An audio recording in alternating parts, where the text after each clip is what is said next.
The Nurses Association says the dismissals were unprocedural and that its members were within their rights to engage in the strike action.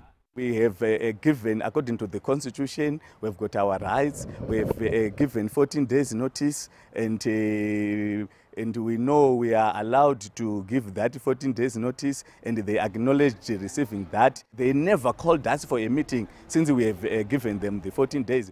They accused the government of ignoring their demands, including an increase in risk allowances, rationalization of the wage structure, and improvement of what they term dangerous working conditions.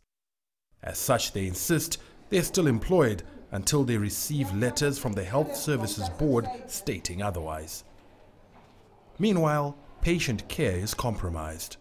Operations at some hospitals have remained hamstrung, and authorities have had to improvise in the face of this ongoing strike. The Harare Central Hospital behind me, for instance, has redeployed some of its administrative staff into the wards. Government has advertised nurses' posts and called for applications from those unemployed and retirees.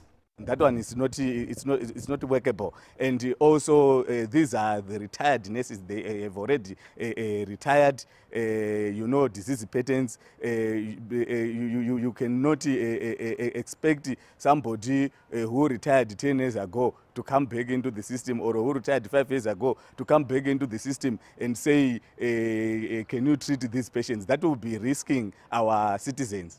The government has also said the 16,000 plus it's fired can reapply. Zimbabwe's health sector has been underfunded in recent years, and public hospitals face shortages of equipment, drugs, and manpower. Addressing independent celebrations on Wednesday, President Emmerson Mnangagwa acknowledged the need to improve civil servants' remuneration and working conditions. His cash-strapped government has appealed for more time to address the funding gaps. Farai Mwakutuya, CGTN, Harare, Zimbabwe.